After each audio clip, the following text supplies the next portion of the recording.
Hi, it's Kaeyi and welcome to Hardware Heaven's coverage of Watch Dogs. Now, we were lucky enough to be invited to go to Paris with Ubisoft themselves to watch a couple of demos of the game and also interview one of the developers. If you hadn't already watched the interview, then I'll put a link in the description. But right now, we've actually got a demo of the gameplay to show you. This is some footage of Watch Dogs as it currently stands in the newest build. And whilst you're sitting back relaxing and taking a look at this gameplay, I'm going to go through some frequently asked questions that myself and other interviewers at the event asked the developers. So these are things that you may want to know because they cropped up quite often. The first thing is, what is Watch Dogs? Now, Jonathan Morin, the creative director, explained that Watch Dogs is a contemporary action-adventure game that explores the impact of technology on our society. The game is set in Chicago, where everyone and everything is connected. You will embark on a personal mission using the city as your main weapon to inflict your own brand of justice. The word systemic cropped up a lot when they were talking about Watch Dogs. A lot of people asked what they actually meant by systemic. Jonathan Moran says that when they describe Watch Dogs as a systemic world, it means that everything that happens in the open world is emergent and not scripted. Every system talks to each other in the game. It is this set of systems that creates the magic. For example, everything that happens in their demo is emergent and not scripted. Dominic Way, the senior producer, says, imagine you need to take down an adversary within the city. The player crafts a plan. Maybe he wishes to tell the AI using security cameras and take him out when he does not expect it. Maybe hack into traffic lights to cause a car crash to trap his target. Maybe he wishes to hack his phone to attract him to a specific spot to shoot him from cover. With the level of dynamism of the game, the reactivity of our world and Aiden's abilities to hack the city, you can create your own plans to deal with the game's objectives. Now, as you execute your plan, so many things can happen. For example, a citizen could spot your weapon and call the cops, who in turn will arrive on the scene to intervene. Maybe a panicked driver passing by rushes to a gas station. Maybe the enemy decides to fight back or calls for help. Alternatively, he could flee, which could then lead into a car chase. So basically, different things will happen to different players. This is how organic, how systemic Watch Dogs is. When Aiden enters the pawn shop, we can see that crafting components like C4 are available. We asked what they could tell us about crafting in Watch Dogs, and Danny Baillargeon, the lead game designer, says that Aiden is very crafty and can create a variety of tools with anything he finds in the city. By looting or hacking in the city, he will find components or CTOS vulnerabilities that he can assemble to create crafted items. Some of these are explosives, others are like medicine and will affect his combat performances.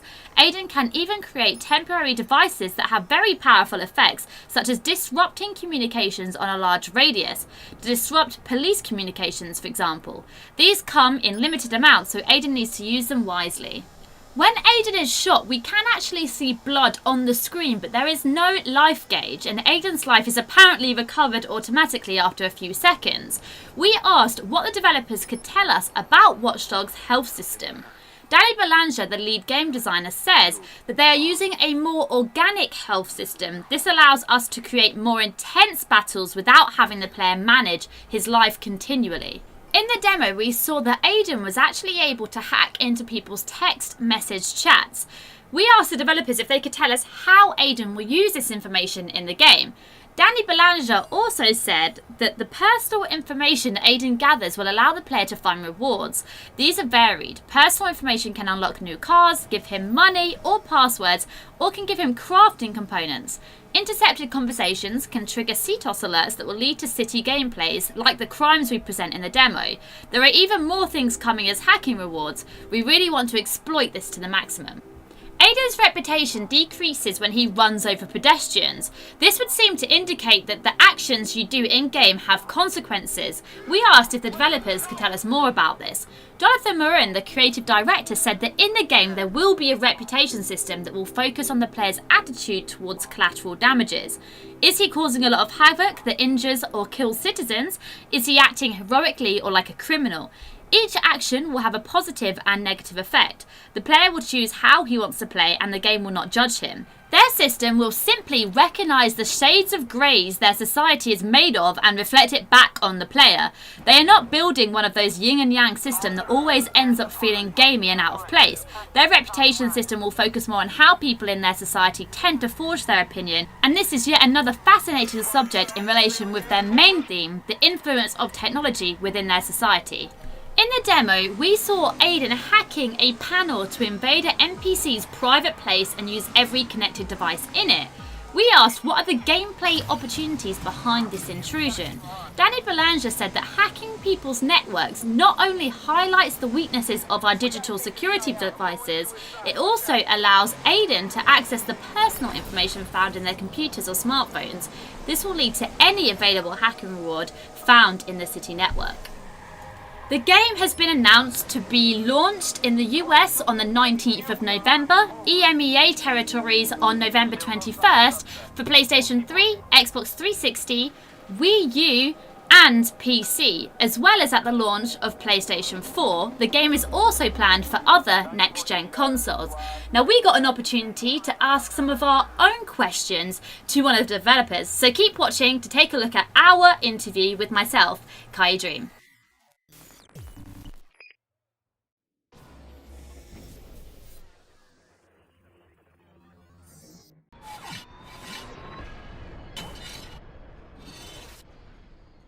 It's Kaeyi, and today we're taking a look at Watch Dogs, and I've got Eric here. Why don't you tell me a little bit about what you do and what your job role is? Yeah, I'm the AI and gameplay lead programmer on Watch Dogs. Cool, awesome. Right, I've got a few questions for you after seeing the demo. Now, most of them I now know the answer to, but I'll probably get you just to reiterate for people who haven't seen it and are watching from home. So first off, I want to know a little bit about Aiden Pierce himself. You kind of described him as an anti-hero and a vigilante. Is there anything you can go into detail and why he is the way he is? And what I can tell you is that Aiden Pierce is a man that is obsessed with surveillance and protection of his family. And there's something that's going to happen to his family at the beginning of the game, and you'll need to investigate what happens. So we start by the house, then it grows to the district, and then it grows to the entire city of Chicago. And you basically use the city as a weapon to achieve his goal. So it gets bigger and bigger the problem and you're trying to solve it. Exactly. Cool, awesome. From the footage so far, we've seen Aiden as kind of a loner type, and from before the demo today, does he have any sort of hacker friends or people that can help him that he'll encounter in the game, or does he solely play alone? He has friends. He's not the kind of guy that goes by himself. He has some friends that will help him throughout the game, but today we're going to talk much secret, about yeah, exactly. But we just know as a player we're not going to solely be on our own all the time. We're going to have people to help us. Yes, you'll have people to help you, that's for sure. Awesome. After seeing some footage at E3 last year, some people have expressed concern about the HUD of the gameplay, whether it could get quite cluttered. Is there any ways that we as players can customise it to maybe hide or show extra things that we want to see whilst playing? Basically, the game will propose events, will propose situations to the player, and it's completely systemic, so it's about the player to decide whether or not he will accept or not these challenges. You can go deep further on some information, you can listen to conversations, you can hack to SMS like you said in the demo, you can have access to buildings, go deeper into invasion of privacy with the different characters. So basically everything will be proposed and it's up to the player to whether decide if he's going to push forward. So you can choose to see it or hide it depending on what you want, so you have control over that. So I know the answer to this, but a lot of people were wondering, are they able to hack cars and what are they able to do in the cars? So what's the benefit of doing so if we can? Oh, okay, you want to know what is the benefit of driving in the game? Yeah, so before this, we'd never really seen anything about hacking cars. Obviously now I've seen the demo, I know that you are able to hack into cars without people actually knowing they've been stolen. Yeah, is that right? totally. One of the key aspects of our game is that every action that the player will do will have a reaction on the simulation part of the city.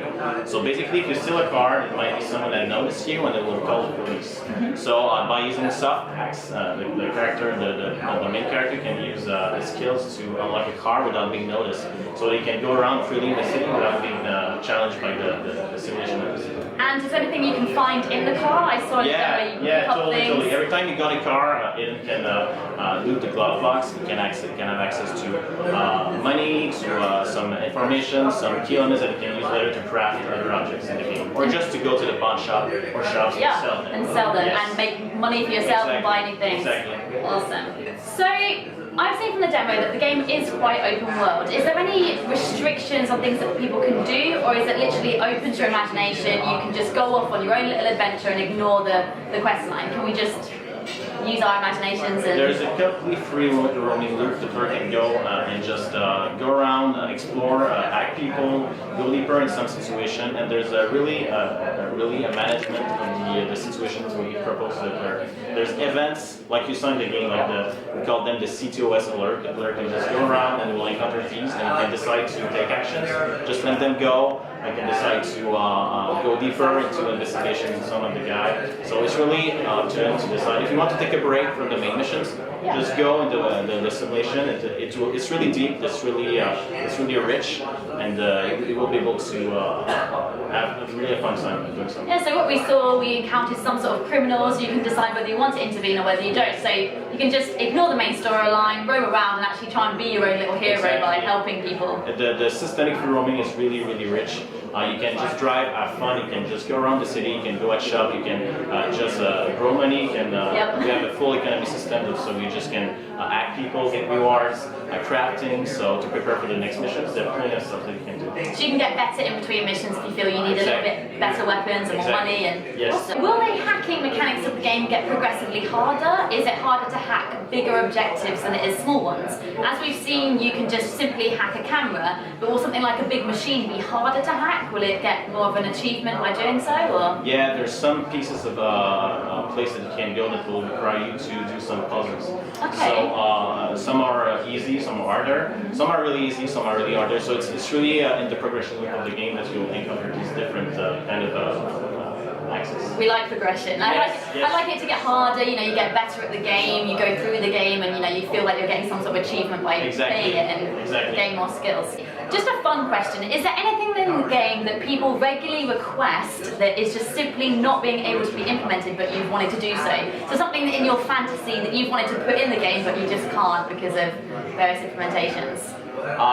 We went really far in the design that we wanted to show and build to the game. So from what I know, from what I dream of, almost everything that we put together, and what is really rich with the Watch Dogs universe is that we layered everything together. So Aiden is all about navigation, shooting, combat. He can act, he can drive also. And what's really important to understand with our game is that we layered all of this together to create unique experience. So it's really emergent gameplay.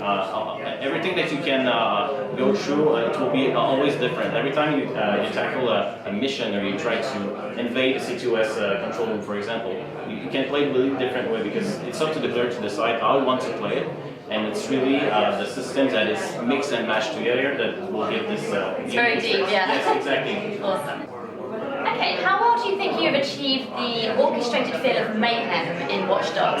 As we saw from the demo, it escalated and escalated till there was helicopters and police cars. Do you feel that you can kind of orchestrate that so that the player can create mayhem and then quickly close it away so that you can, have your own kind of gameplay? If you want to drive around with police cars around you, could you easily do that? Totally, it's up to the player. If he wants to attack the citizens, he wants to create mayhem, if he wants to have the police over him, it's his choice. But there's some reputation system that we built that will have impact later on, like you saw in the demo. Yeah. If you go to a shop, and there's a media broadcast showing past actions that you've made, then there's going to be... You'll suddenly see yourself on TV. You'll see yourself on TV, and it's up to the shopkeeper to decide whether or not he will call the police. Sometimes, if you have a good reputation, he might decide to just, I know this guy, I think I know him. I think he's safe, I don't think he's dangerous. But if you have a bad reputation, maybe the shopkeeper will be more aggressive and will call him the police. So your actions will have repercussions, and how you play will backfire. Yes, it will have repercussion in the simulation of the city. Like you said in the demo, like a real world,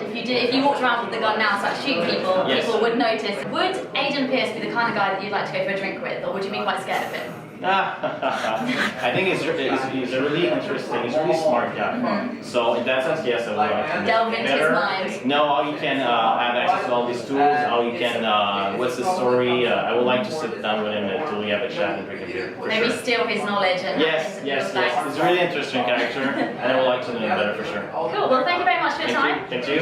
Thanks.